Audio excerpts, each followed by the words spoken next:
The pain came suddenly. First, a slight tingling in my left arm, then a pressing sensation in my chest, as if someone had placed a heavy stone and was slowly pressing it down, forcing the air out of my lungs. I sank into a chair near the kitchen table, which was laden with plates and salad bowls. The turkey in the oven was due in 20 minutes. The mashed potatoes were bubbling in a large bowl, and the cranberry sauce was waiting in the refrigerator. Family dinner. Bart had promised they'd all come together, he and the kids, Cheryl and her husband and daughter. Mom, we'll be there at 6. Cook something special. And I had been cooking since early morning, despite being tired after an extra shift at the nursing home, where I worked part-time 3 times a week. At 67, I still couldn't afford to fully retire not with 3 grandchildren, 2 grown children, and an unemployed son-in-law living in my house. The phone rang as I tried to take deep breaths to quiet the growing pain. Mom, we're not coming.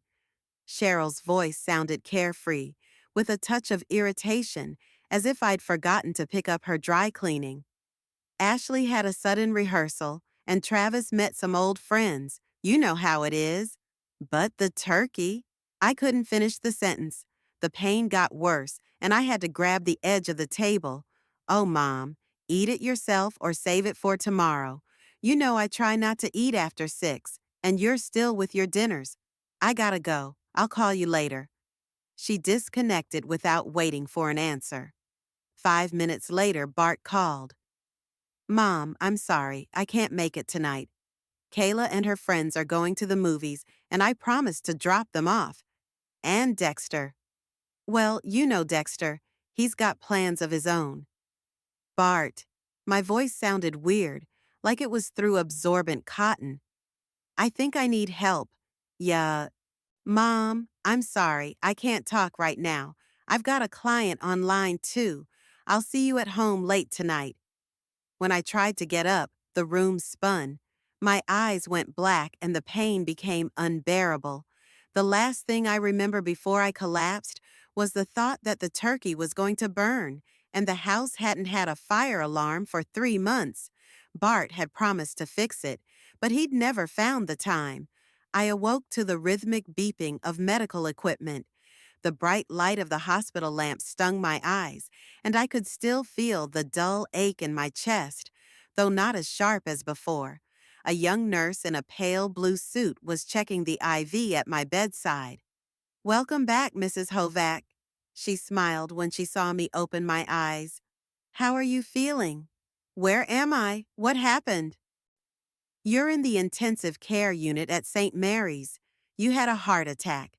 It's a good thing your neighbor, Mrs. Pinkney, saw smoke coming from your window and called 911. They found you unconscious in the kitchen. Lloyd Sandler. It had to be him, not Mrs. Pinkney, who hardly ever leaves the house.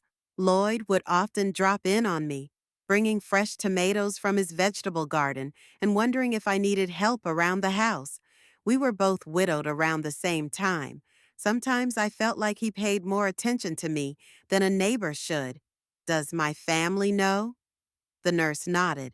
Yes, we contacted your son at the number we found in your cell phone. He said he'd be here as soon as he could. I closed my eyes. I know that as soon as he can. To Bart, it could mean anything from a few hours to a few days. The last time I'd been hospitalized with pneumonia, he'd shown up on the 3rd day, explaining it was an important deal at the car dealership. You need to rest, Mrs. Hovack. Dr. Wilkinson will see you in an hour, but in the meantime, try to get some sleep. But I couldn't sleep. I thought about my house, about the burnt turkey, about the mess I'd have to clean up after I was discharged, about how my heart attack probably wouldn't affect the kids' plans any more than my asking them for help around the house or reminding them to pay their share of the utilities. Bart moved in with me 5 years ago when his wife, Teresa, left to go to a yoga instructor. He brought Kayla and Dexter with him, stating that it was temporary until he could get back on his feet. Cheryl and her husband and daughter showed up 2 years later when Travis lost his job at a construction company. My house, which Harold and I bought 40 years ago, was spacious enough for everyone, but not for their egos and habits. The door to the room opened, snapping me out of my musings. I expected to see the doctor, but it was Bart and Cheryl. They came in looking like they were doing me a favor by showing up. Mom, you scared us. Cheryl sank down on the edge of the bed, her perfume too sweet and heavy to make me feel nauseous. How are you feeling? Weak, I answered honestly. Thanks for coming. Bart stood at the window, tapping his fingers nervously on the sill. The doctor said you'll need to lie here for a few days. That, it changes our plans a little. What plans? I asked, though I already knew what it was about. Cheryl threw a quick glance at her brother. Well, we were going to Ocean Shores for the weekend. We booked the cottage a month ago and paid in advance. You know how much the kids were looking forward to this trip. I did. For the past 2 weeks, all I've heard about is Kayla getting a new swimsuit and Ashley learning to surf. Dexter had been quiet about his plans, as usual, but I'd seen him browsing websites with hiking trails along the coast. When are you leaving? Tomorrow morning, Bart answered without looking me in the eye. We were thinking of postponing it, but it's prepaid, I finished for him. It's not just that, Mom, Cheryl interjected. Travis had an opportunity to meet with a potential employer there. It's important to us. Of course, everything is always more important to them than my hospital bed. I wanted to ask who would take care of the house in their absence, who turned off the oven and threw away the remains of the dinner I'd prepared. But I kept silent. What would be the point? I understand, I said quietly. You go, I can handle it. The relief on their faces was almost insulting. We'll leave your doctor and neighbor contacts on the refrigerator, Cheryl promised, though we both knew I knew the neighbors better than she did. And we'll call you as soon as we get there. Bart finally moved away from the window and toward the bed.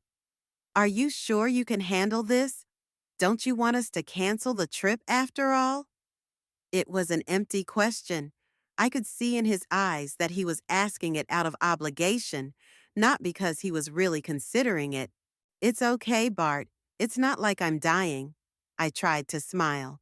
Go away, get some rest. You all need a vacation. The nurse returned with a tray of medication, and I was relieved to get a break. I'm sorry, but I need to give the patient her medication and do some procedures, she said, looking at my children. You can wait in the hallway or in the cafeteria on the first floor. Bart immediately headed for the door. I think we should get going. We still need to pack and get ready to leave tomorrow. Cheryl kissed my cheek, leaving a sticky trail of lipstick on my skin. Feel better, Mom. We'll call you. When they came out, the nurse, the name tag said, Carol Jones, shook her head. They didn't even ask about your condition, your diagnosis, or treatment. They're in a hurry. I tried to defend them, though I didn't know why. They had a trip planned a long time ago. Carol pressed her lips together, but didn't say anything as she went about her IV. I closed my eyes, feeling tired. I don't know how much time had passed, maybe a few minutes, maybe an hour, when I heard muffled voices outside the room door. She's stable, but she will need care after discharge, said a male voice, probably a doctor. She shouldn't be alone for at least a week, preferably 2. Someone to monitor her medications, help with household chores. Doctor, we understand, but we're really in a desperate situation. It was Bart's voice, impatient and a little irritated. We can't cancel the trip. There'll be important meetings. The kids have been looking forward to it for months. Besides, Cheryl added, Mom likes to be dramatic. She's always used her health to get our attention. Remember, Bart, how she faked headaches when we were going to the concert last year? I froze. Faked? I had a migraine so bad I couldn't lift my head off the pillow. I just asked them to be quiet when they got back and to help with dinner for the grandkids. She's stuck in the last century with her views, Bart continued. always lecturing us about how in her day we respected our elders and all that. But we can't give up our lives just because she didn't learn to live on her own after her father died. I understand your difficulties. The doctor's voice sounded cold, but the fact remains that your mother is 67 years old, has had a serious heart attack, and needs support. We could hire a caregiver for a couple of days, Cheryl suggested. Mom gets a pension. She has some savings. Yes, that's an option. Bart agreed. Write down what you need, and we'll get everything organized before we leave. I felt hot tears running down my cheeks. All these years I'd told myself that they were just busy, that they had their own problems, that they didn't notice how they were using me. But deep inside, I knew the truth. To them, I wasn't a mother, but a convenient adjunct to the house I'd inherited from Harold. A free nanny, a cook, a laundress, a source of extra income when they didn't have enough for a new phone or fancy clothes. The door to the room opened and Carol walked in.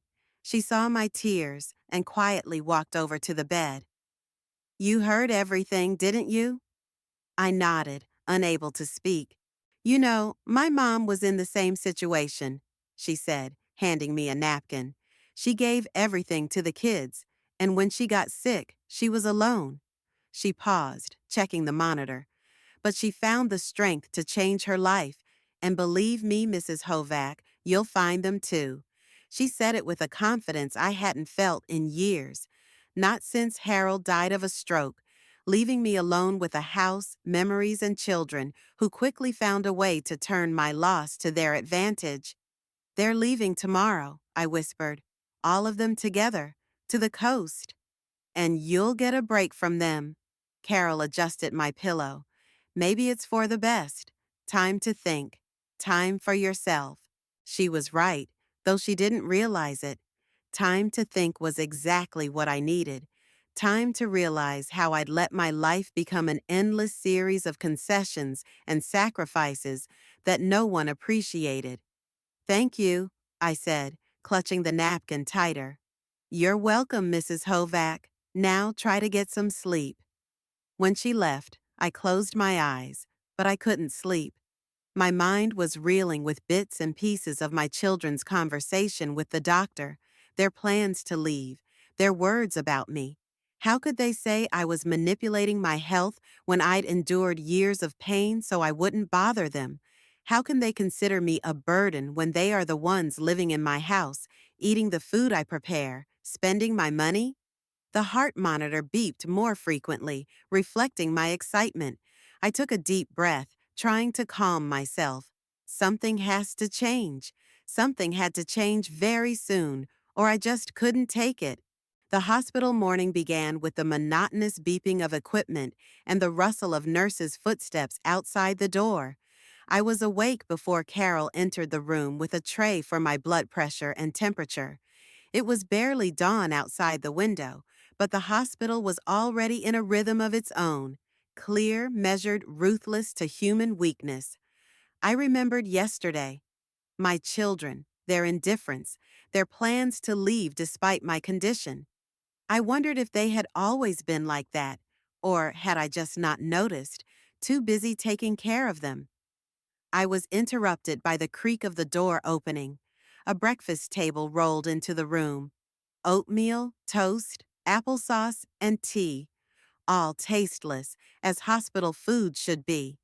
I lazily picked at my plate with my spoon, but I didn't feel like eating. Instead, I stared out the window at the gray Tacoma sky, covered in clouds that promised rain. I found my cell phone in the nightstand next to the bed. The screen showed 3 missed calls, all from Ruth, none from Bart or Cheryl. They must be on their way to the coast, glad to have gotten rid of me with the note with the doctor's contacts. I dialed Ruth's number and she answered after the first ring. Marlene, finally, I've been calling you all night last night. How are you? Ruth's voice, cheerful and concerned at the same time, made me smile for the first time in 2 days. Alive as you can see, or rather, as you can hear. I heard about what happened from Lloyd. He came by yesterday, told me you'd been taken away in an ambulance. I called the hospital, but they said they only give information to relatives. A heart attack, I said. Not the worst, but bad enough to be here. I'll be there. Today. I didn't argue. Ruth had always been stubborn, ever since we'd met at the clinic where we worked as nurses. Did the kids come by? She asked after a pause. Yesterday, for a little while. E? I sighed. You could never hide anything from Ruth. They'd gone to the coast, a planned trip, a booked cottage. Cheryl said they couldn't cancel. What? Ruth's outrage was so loud, I moved the phone away from my ear. You're in hospital having a heart attack, and they've gone to the bloody coast? Ruth, please. No, Marlene, this is out of line. I told you they were using you. All these years. Living in your house, eating your food, spending your money. And when you're in trouble, they just. She hesitated, searching for a word. They left a note with the doctor's contacts, I said quietly.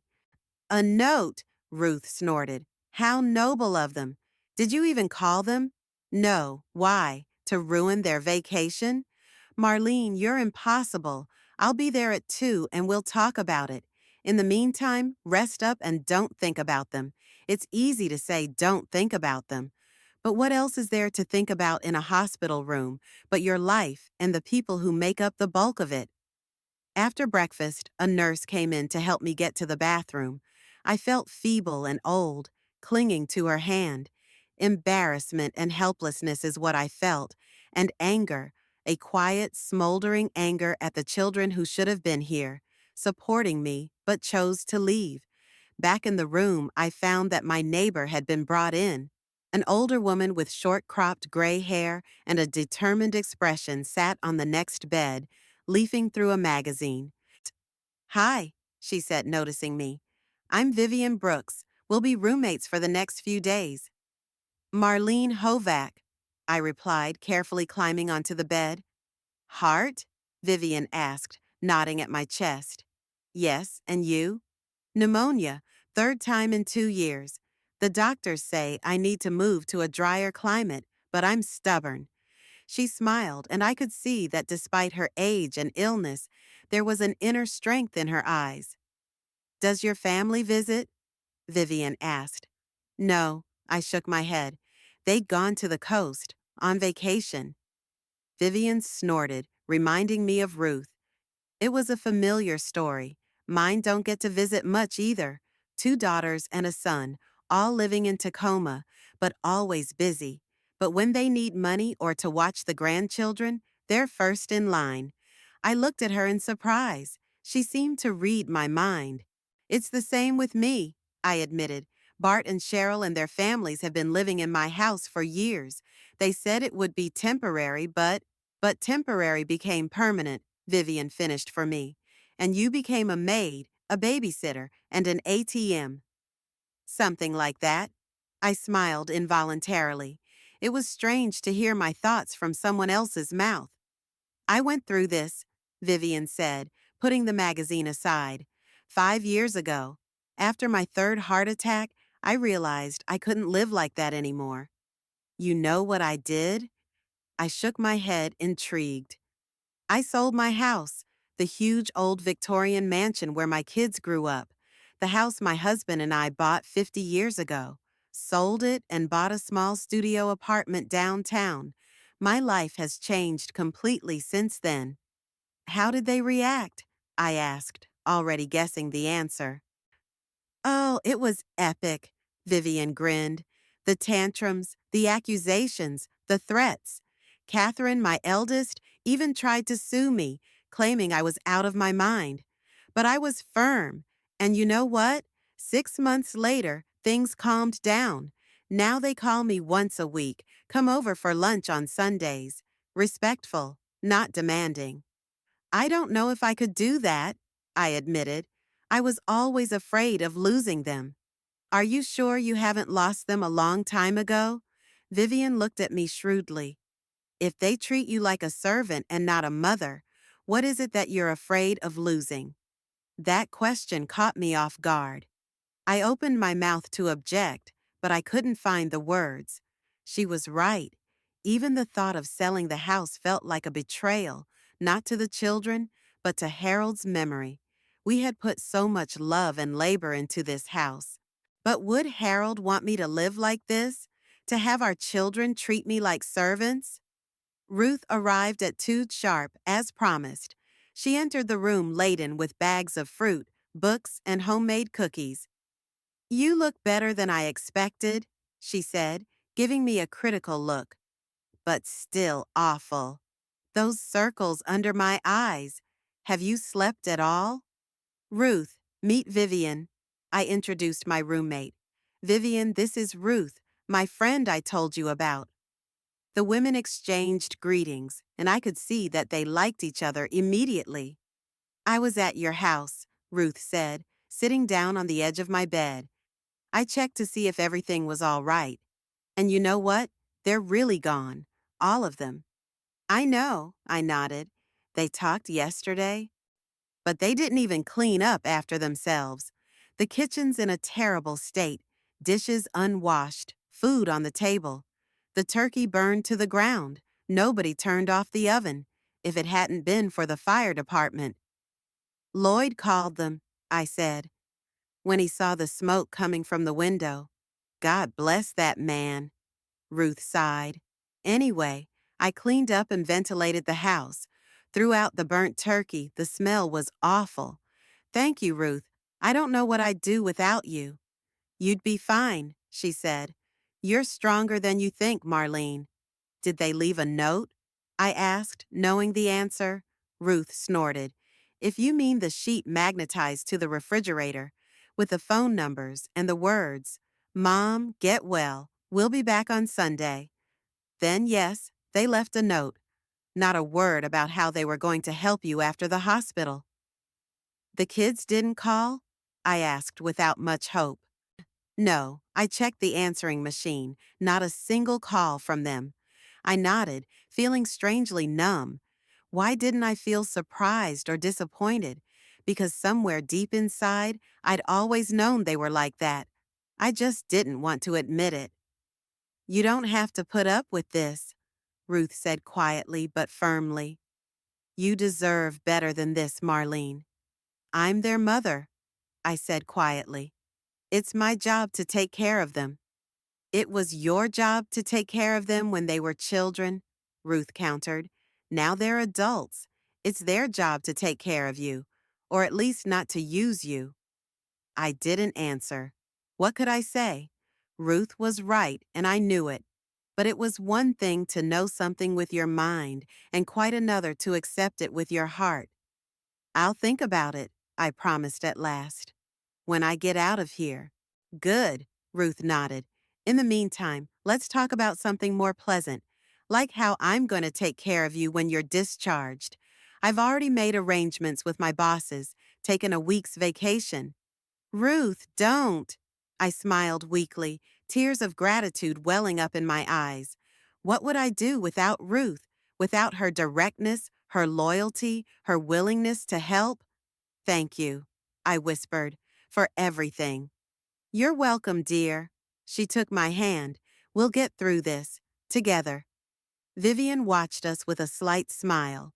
"You know, Marlene, you're lucky to have such a friend, and maybe this heart attack isn't such a bad thing. Sometimes we need to stop to see where we're going, and with whom." I nodded, unable to speak.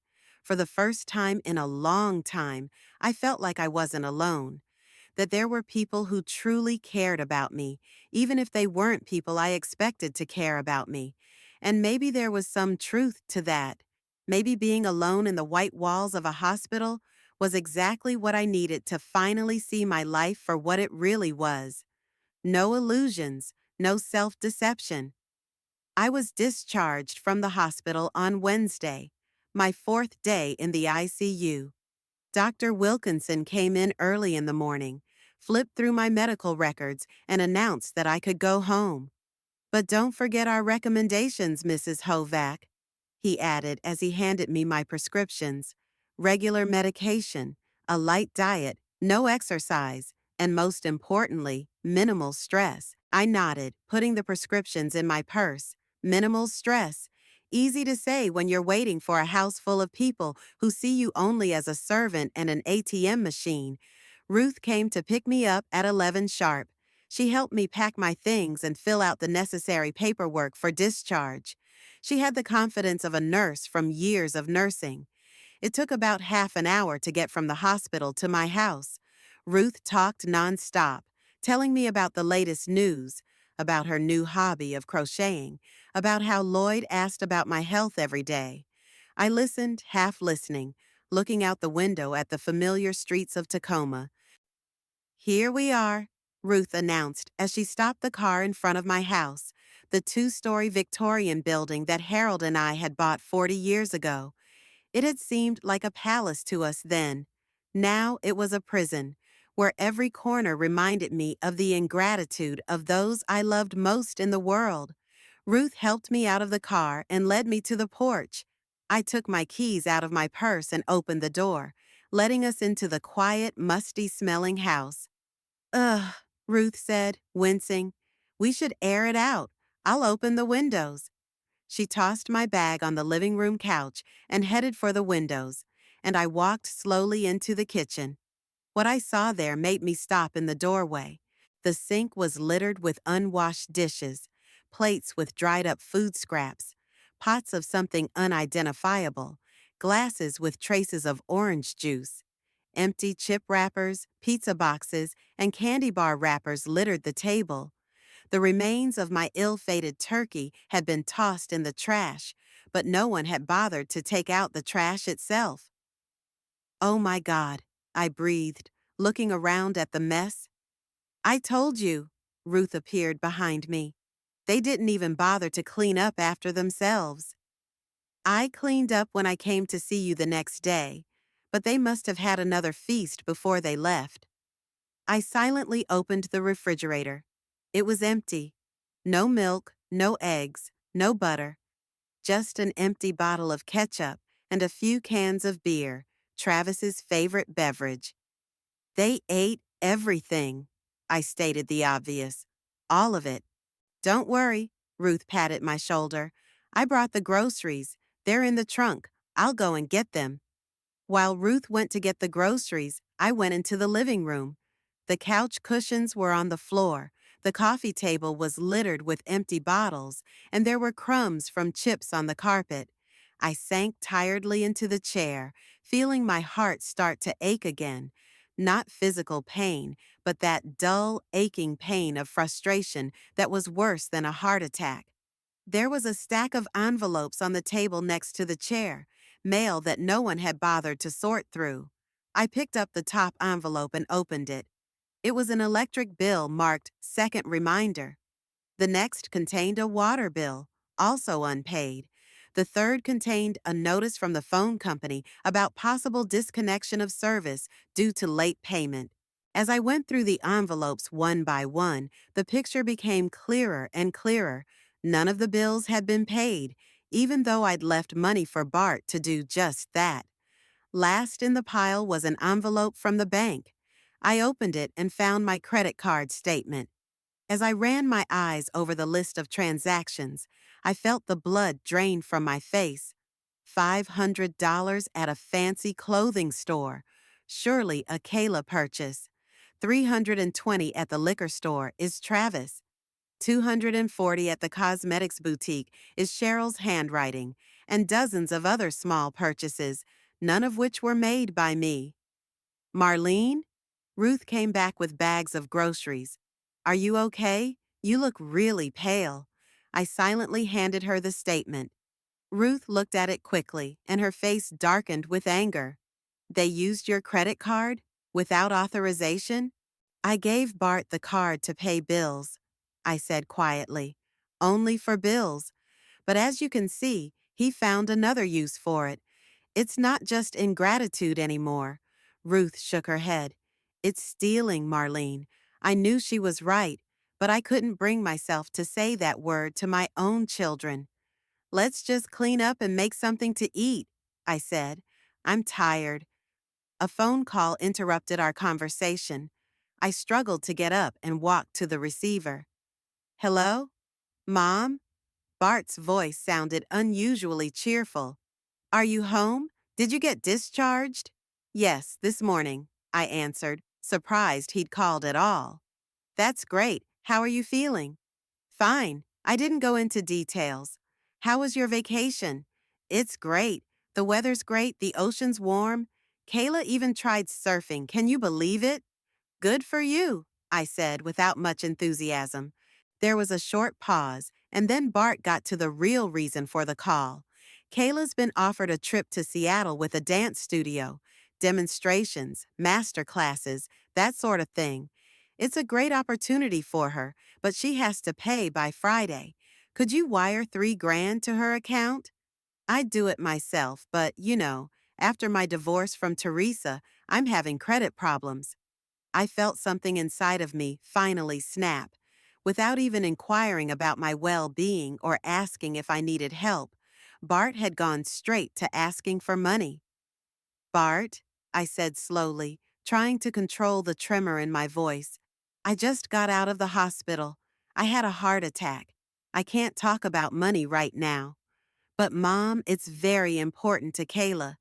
You've always said that your grandchildren's education comes first. Education, yes, but this isn't an education, it's a dance trip. And I'm tired, Bart. I need a vacation. So you refuse to help your own granddaughter? There's an accusatory note in his voice. After all we've done for you? What exactly have you done for me, Bart? I couldn't contain my bitterness. Leave me in the hospital and go to the coast? Not paying your bills even though I gave you the money to do just that? Used my credit card for your purchases? What? What are you talking about? He clearly didn't expect this kind of backlash. What bills? What purchases? Never mind, I sighed, feeling my strength leaving me. We'll talk when you get back. But Mom, Kayla's trip. Goodbye, Bart. I hung up before I could hear him. Ruth looked out of the kitchen. Was that Bart? I nodded, unable to speak. E? What did he want? Money, I answered shortly. 3,000 for Kayla's trip to Seattle. And not a word about your health? How you got home? Did you need any help? I shook my head, tears welling up in my eyes. The doorbell rang, interrupting our conversation. Ruth went to open it, and a minute later, Lloyd Sandler, my neighbor on my right, came into the kitchen. He was holding a fruit basket and a bottle of wine. Marlene, he exclaimed when he saw me. Thank God you're home. How are you feeling? Better, Lloyd, thank you. I smiled weakly. And thanks for calling the ambulance. You saved my life. It was nothing. He waved his hand in embarrassment. Anybody would have done that. I just noticed the smoke coming from your window and got worried. I brought you some fruit. And wine? Dr. Fisher says a glass of red wine a day is good for the heart. Thank you, that's very nice of you. I pointed to the chair across the hall. Won't you sit down? Ruth had made a nice soup. We chatted about gardening, the weather, the new coffee shop that had opened on the corner of our street. It was nice to talk about simple, ordinary things. Lloyd turned out to be an interesting conversationalist, educated with a sense of humor, attentive to details. You know, Marlene, Lloyd said when Ruth came out of the kitchen to answer the phone. I've been wanting to talk to you for a long time, about your house. My house? I raised my eyebrows in surprise. What's wrong with it? Nothing, it's fine, Lloyd rushed to assure me. It's just, I've noticed that in recent years, it's become more of a burden than a joy. I didn't know what to say. I'm sorry if I'm prying, he continued, noticing my confusion. It's just that I went through something similar after Eleanor died. The house we'd lived in for 40 years was suddenly empty and alien. Every corner reminded me of her, and yet she was nowhere to be found. I started drinking. I gave up the garden. I stopped looking after myself. And then I took the drastic step of selling the house. And how did you feel after that? I asked, suddenly interested. It was scary at first, Lloyd admitted. It seemed that I was betraying Eleanor's memory, that I was a weakling, unable to cope with grief. But then relief came. I bought that little house to your right, started a new garden, spent more time outdoors. And you know what? I feel closer to Eleanor than I did in our old house. Because it's not about the walls, Marlene. It's about the memories that are with us wherever we go. I twirled the teaspoon thoughtfully in my hands as I considered his words. Maybe selling the house isn't a betrayal of Harold's memory, but a chance to start a new chapter of life. I don't know if I can, I said at last. This is where my children grew up. This is where I was happy with Harold. Are you happy here now? Lloyd asked quietly. I didn't answer, but my silence was more eloquent than any words. Just think about it. Lloyd patted my arm gently. No one's saying you have to decide right now, but know that you have a choice. There's always a choice. When Lloyd left, I went upstairs to my bedroom, citing fatigue. Ruth stayed downstairs, finishing cleaning up. I lay on my bed without undressing and stared at the ceiling. Lloyd's words about choices. Vivian's words about it never being too late to live for yourself. Dr. Wilkinson's words about avoiding stress. And in the background of it all, Bart's voice demanding money to sell the house. The thought, which had seemed absurd in the morning, didn't seem so unrealistic now. Sell the house, buy a small apartment, maybe even in another Tacoma neighborhood. A clean slate, without the constant demands, without having to cater to a thankless horde. Of course, Bart and Cheryl would be furious. They're used to free housing, to my money, to my willingness to always lend a shoulder.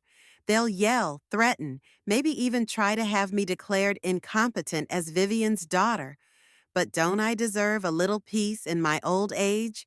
Shouldn't I sacrifice my health, my happiness, for people who didn't even bother to call to see how I was feeling after my heart attack? I closed my eyes, feeling the determination growing inside. Yes, this wasn't going to be easy. Yes, it would be painful and scary, but it might be my last chance to live my remaining years with dignity, with self-respect, without constantly feeling used. Sell the house, start a new life, find my freedom. That thought no longer frightened me. On the contrary, it filled me with a strange calmness and confidence. It was as if I had finally found the solution to a puzzle I had unconsciously struggled with for years. I didn't know all the details yet. I had no idea where to start. But I knew one thing for sure. Something had to change. And that something started with my decision to no longer be a victim in my own home. The morning after my conversation with Lloyd, I woke up with a clear head and a firm decision. While Ruth made breakfast, I found the number for the New Horizons real estate agency in the phone book and made an appointment with a realtor for 2 o'clock in the afternoon. I didn't tell Ruth my plans, not because I didn't trust her, but because I was afraid that if I said them aloud, they might suddenly seem absurd or frightening. The realtor's name was Janet Morris, an energetic woman in her 50s, with a short haircut and an attentive gaze. We met at a small cafe 2 blocks from my house, far enough away that I wouldn't run into anyone I knew, but close enough that I could walk. So, Mrs. Hovack. Janet opened her notebook and prepared to take notes. Tell me about your house, the square footage, the number of rooms, features that might interest buyers. I described in detail the house I knew like the back of my hand. Every corner, every crack in the ceiling, every creaking floorboard. 210 square feet, 4 bedrooms, 2.5 bathrooms, a kitchen with a separate dining room, a spacious living room with a fireplace, a basement that Harold and I had converted into a workshop, a backyard with a garden and a barbecue. Sounds wonderful, Janet nodded. And the neighborhood is great, one of the most sought after in Tacoma. If the price is reasonable, I think we can find a buyer very quickly. Have you thought about where you're moving? Not yet. I shook my head. I need something small, cozy, maybe an apartment in a quiet neighborhood. I've got a few options in mind. Janet smiled. I can show them to you as soon as we appraise your house and put it on the market. But I need to see it first. When can I do that? I wondered. Ruth had promised to stay with me for the rest of the week, but I didn't want to let her in on my plans until I was sure I could carry them out. Tomorrow morning, I said at last. My friend is going shopping, so the house will be empty. Great. Janet made a note in her notebook. I'll meet you at your place at 10.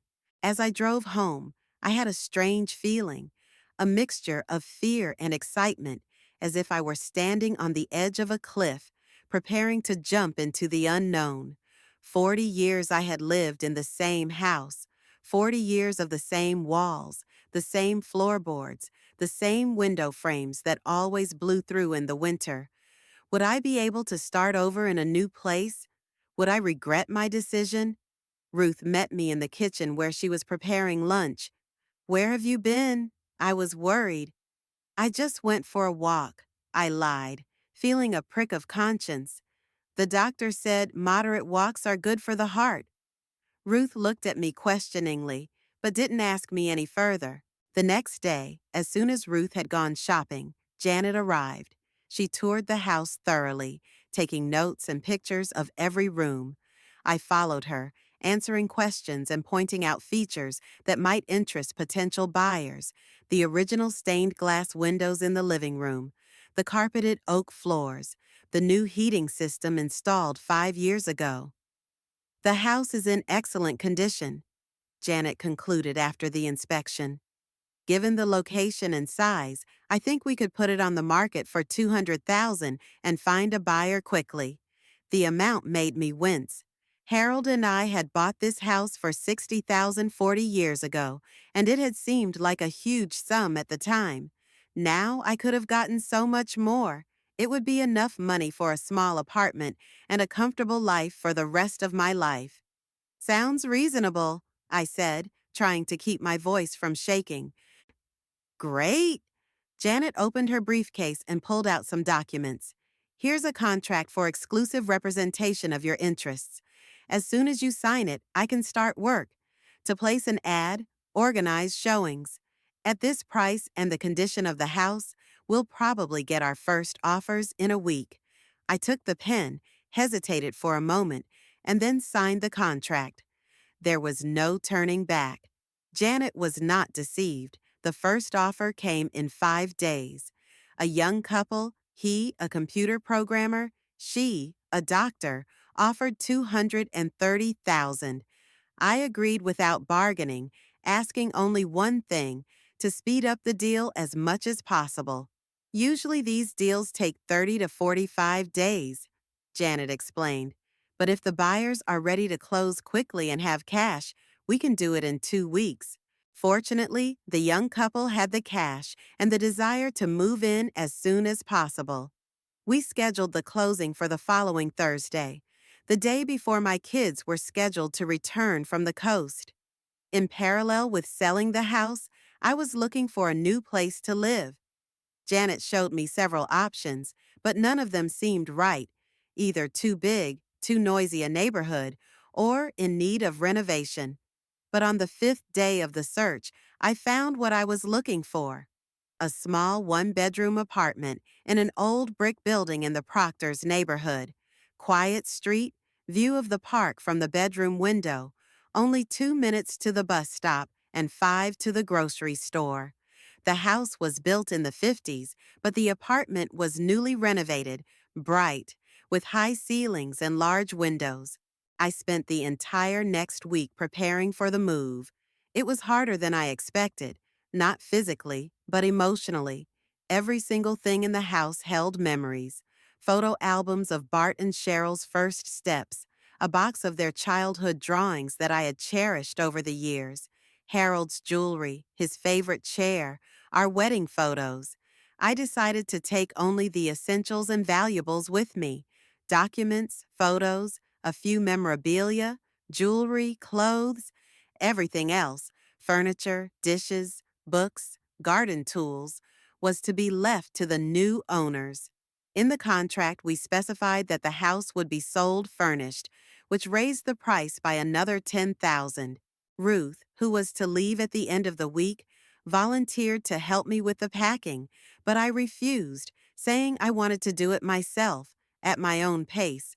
I felt a prick of conscience every time I lied to her, but I couldn't bring myself to tell her my plans. What if she tried to talk me out of it? What if she called my decision crazy, driven by resentment and pain rather than common sense? But on the third day of sorting things out, I did decide to talk to her. We sat in the kitchen, drinking tea, and I could feel the words sticking in my throat. Finally, when I gathered my courage, I said, "Ruth, I'm selling the house." She slowly set the cup on the table and looked at me carefully. "I thought so," she said calmly. "You haven't been yourself these days, going out and sorting things out. When is the deal closing?" I blinked in surprise, not expecting such a reaction. "Thursday. You don't think I'm making a mistake?" "A mistake?" Ruth shook her head. "Marlene, I've waited 20 years for you to take this step. I'm only sorry it took a heart attack for you to realize that you deserved better than to be a servant in your own home." "But the children?" I started. "Your children are adults who should have started taking care of themselves a long time ago." Ruth took my hand. "You gave them everything you could, Marlene. You raised them, gave them a roof over their heads, supported them in every endeavor. But they didn't appreciate it. Maybe the shock of losing their home will make them grow up and take responsibility for their lives. What if they think I betrayed them? What if they never want to see me again? Do you really think they're coming to you now because they love you?" Ruth asked quietly. "Or because they want your house, your money, your free help?" I remained silent, knowing she was right. In my heart, I had always realized that my children had long ago stopped seeing me as a mother. I was a convenience, a free favor they took for granted. "Thank you, Ruth," I said at last, "for understanding." "You're welcome." She squeezed my hand. "Now tell me where you're moving to. Not too far from me, I hope." I told her about the apartment in Proctor's, how I planned to furnish it, the park across the street where I could walk in the mornings. With every word, I could feel my decision becoming more and more real and right. "That sounds wonderful," Ruth smiled. "I'll help you with the move. And don't argue," she added, noticing that I was about to object.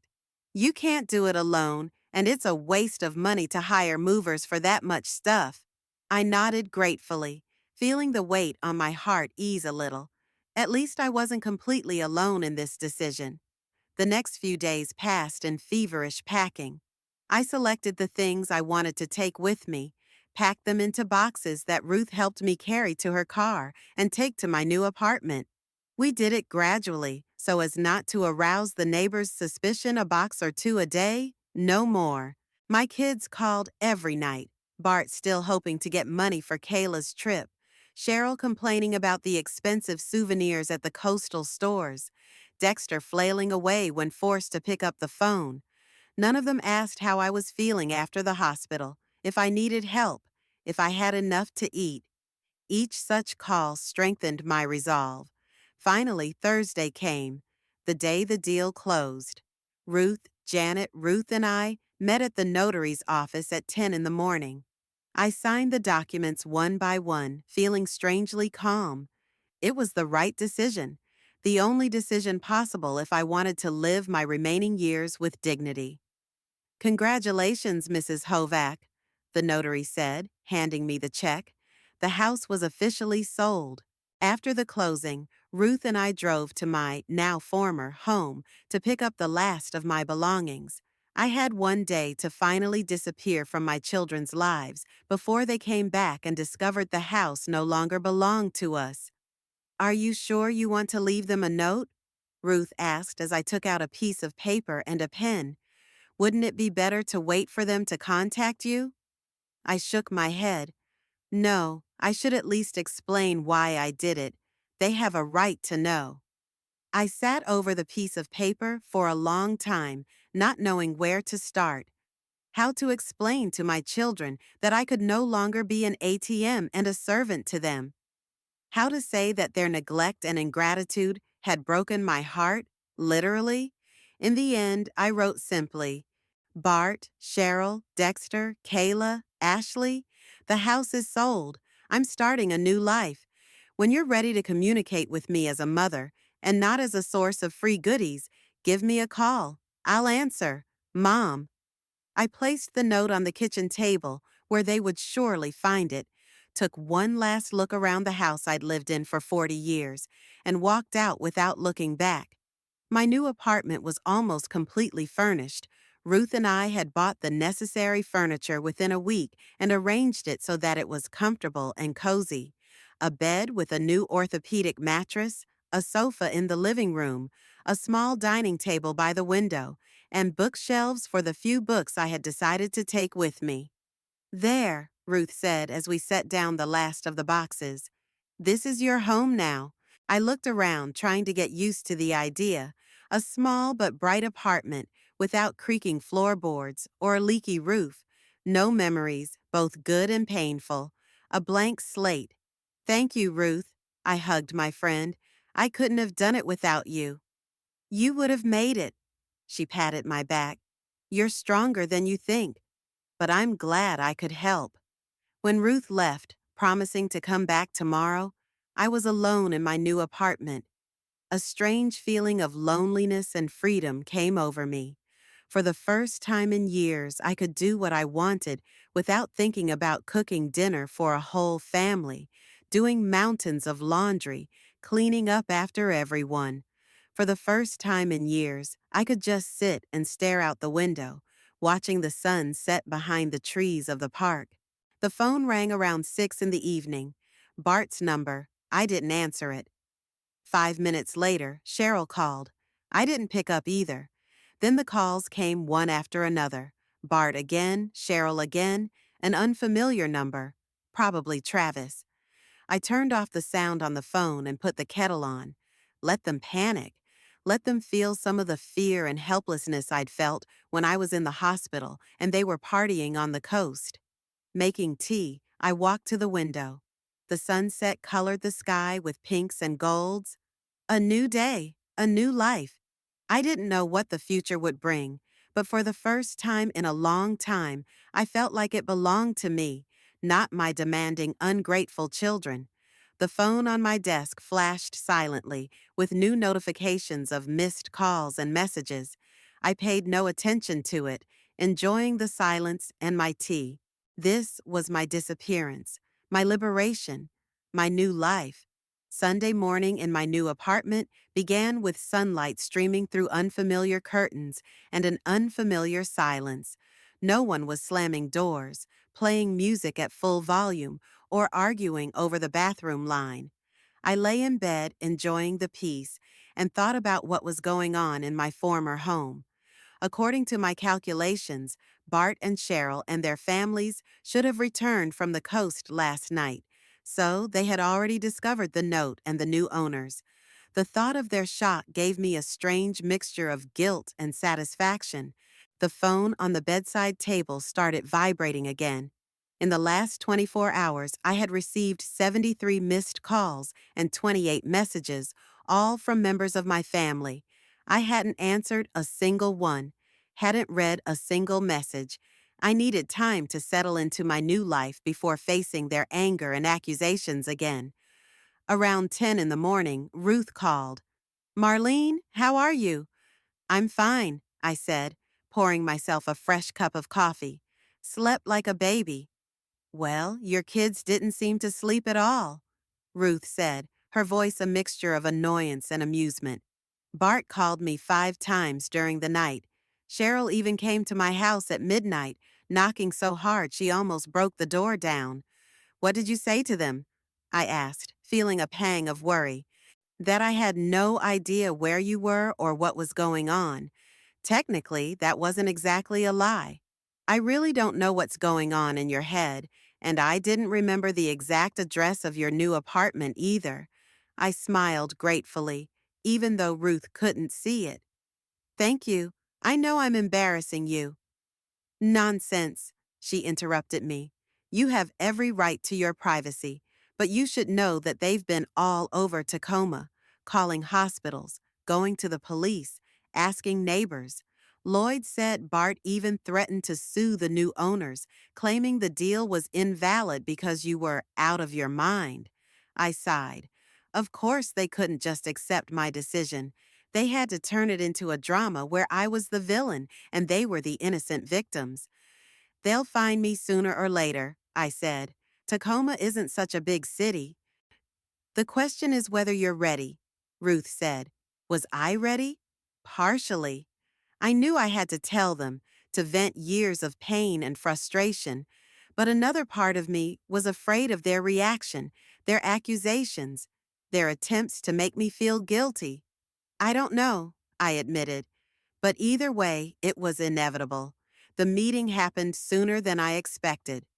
On Monday, I went to the bank to open a new account and deposit the money from the sale of the house.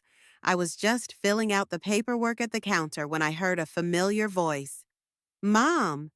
I turned around and saw Bart, looking groggy, his eyes red from sleep, his shirt crumpled and obviously worn in a hurry. Cheryl was standing next to him, just as disheveled and angry. Hi, I said calmly, though my heart was pounding like crazy. Hi? Cheryl stepped forward, her face contorted with anger. You sold our house, disappeared, didn't answer your cell phone, and all you can say is hi? I noticed other bank customers start to turn around, attracted by Cheryl's loud voice.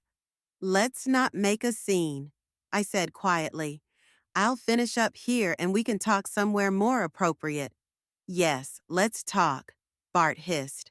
We have a lot of questions. I nodded and went back to filling out the paperwork, feeling their gazes on my back. They stood to the side, talking in whispers, and occasionally glaring at me angrily. I tried to stay calm, even though I was trembling inside. After I finished my business at the bank, I suggested they talk at a small cafe across the street. It was a neutral place, crowded enough that they couldn't raise their voices too much, but with secluded tables where they could talk without prying ears. We sat down at a table in the corner. I ordered tea, Bart ordered black coffee. Cheryl declined anything, saying she wasn't going to waste any time with tea. So, I began as the waitress stepped aside. I understand you have questions. Questions? Cheryl could barely contain her scream. We have more than questions, Mom. You sold our house, the house we grew up in, the house where our children live, and you didn't even bother to warn us. I left a note, I said. The house is sold. I'm starting a new life, Bart recited. That's not a warning, Mom. It's a betrayal. I took a deep breath, trying not to give in to my emotions. Betrayal? I asked quietly. What do you call going on vacation when I was in the hospital with a heart attack? What do you call using my credit card for your purchases? Not paying your bills when I gave you the money to do just that? What do you call years of neglect when I was not a mother to you, but a free babysitter, laundress, and cook? Bart and Cheryl exchanged surprised glances, clearly not expecting such a rebuff. Mom, you're exaggerating, Bart began in a conciliatory tone. Yes, we may not have always been attentive, but not always attentive? I shook my head. Bart, you called me the day after I got out of the hospital, not to see how I was doing, but to ask me for $3,000 for Kayla's trip. You didn't even ask if I needed help after my heart attack. I've been busy, he mumbled, avoiding my gaze. I have a lot on my mind. We all have a lot on our minds, I pointed out. But most people find time to take care of their parents, especially when they're sick. Okay, we weren't perfect, Cheryl interjected. But that's no reason to sell the house. Where are we going to live now? Have you thought about that? Did you think about that when you were living off me for years? I asked. You're both adults with jobs. You could have rented or bought your own place a long time ago, but you were comfortable living with me, for free, letting me pay utilities, buy groceries, cook, clean.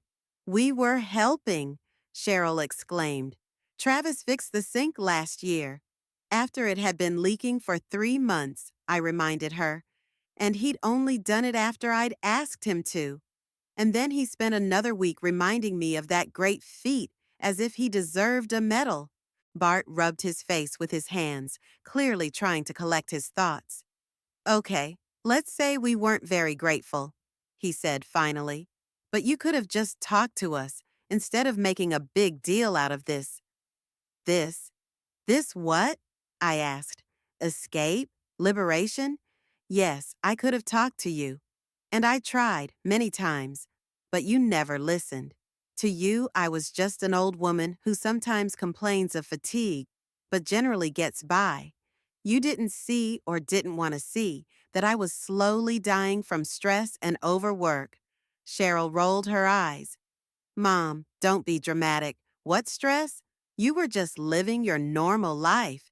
My ordinary life for the last few years consisted of taking care of 6 adults and almost adults who treated me like a servant. I cooked for everyone, did your laundry, cleaned up after you, gave you money for your needs. And what did I get in return? Neglect, ingratitude, demands for more. I paused, feeling my throat tighten as the tears came, but I didn't let myself cry. Not now, when I was finally saying what I should have said years ago. Do you know what the doctor said after my heart attack? That I needed to avoid stress, that the home environment was literally killing me. And you know what? He was right. Every day in that house, with you, brought me closer to the grave. Bart and Cheryl were silent, stunned by my words. Perhaps for the first time in their lives, they were really listening to me. We didn't mean to make you sick, Mom, Bart said at last, and for the first time there was something like remorse in his voice. We're just used to you always being there for us, always helping. I know, I nodded, and I'm just as much to blame for this as you are. I let you sit on my neck because I was afraid to be alone, afraid you'd stop coming if I wasn't useful anymore. But I realized I'd rather live alone than be used by my own children. And now what? Cheryl asked after a long pause. You're just going to cut us out of your life? I shook my head. No, you are my children and I will always love you. But the relationship has to change. I will no longer be your maid or your ATM. If you want to see me, it should be because you want to spend time with your mother, not because you need money or help with your children. Where do you live now? Bart asked. Can we come over to your place? I hesitated. Was I ready to let them into my new space? Did I trust them enough to show them my new life? Not yet, I finally answered. I need time to settle in, and it will take time for you to recognize and accept the changes. When you're ready for a new relationship, a real one, based on mutual respect, not exploitation, then we'll talk. What do we do now? Cheryl looked as lost as a little girl. Where do we live? You're adults, I said softly but firmly. You have jobs. You have opportunities. Use the money you used to spend on entertainment to rent an apartment. Learn to live within your means. Learn to take care of yourself on your own, like millions of other adults do. I stood up, signaling that the conversation was over. I had to leave before my resolve left me. We'll talk later, I said, putting on my coat. I have to go. Mom, wait. Bart stood up, holding out his hand. Can we at least call you once in a while? I nodded. Sure, I'll always answer. But remember, I'm not going to solve your problems anymore. This is your life, and you must learn to deal with it yourself. With these words, I left the cafe, feeling strangely light, as if a heavy weight had fallen from my shoulders. For the first time in years, I told them the truth. without smoothing over the edges, without fearing their reaction. And they listened to me. Maybe not fully understood, but at least they listened. The next few days passed in peace and quiet. I organized my new apartment, arranged books on the shelves, hung curtains, chose a place for every memorabilia I decided to take with me. The small space was slowly becoming a home, my home, where every item was chosen by me and for me. Bart and Cheryl called every day, but now their tone had changed. They asked how I was feeling, talked about finding a new place to live. They and their families had temporarily rented 2 apartments in the same building, even inquired about my new life. I answered briefly, but in a friendly manner, without going into details about my whereabouts. The only caller from the grandchildren was Dexter, the quiet, thoughtful teenager I'd always considered the most sensitive in the family. He didn't rebuke me, didn't demand an explanation, just said he missed me and hoped to see me soon. His sincerity touched me to the core. I wasn't ready to let anyone from my family into my new life yet, not even Dexter. I needed time, time for myself, time for old wounds to heal, time to learn to live for myself and not for others. Maybe later, perhaps when the pain had subsided and the new life had taken root enough that no one could tear it out by the roots. Then I can open the door, first for Dexter and then maybe for the others, but only on my terms, only as a mother and grandmother, not as a maid and an ATM. In the meantime, I enjoyed the quiet of my apartment, the aroma of freshly brewed coffee, the view of the park from my window. My new life was just beginning, and for the first time in many years, I was a full-fledged mistress of my destiny,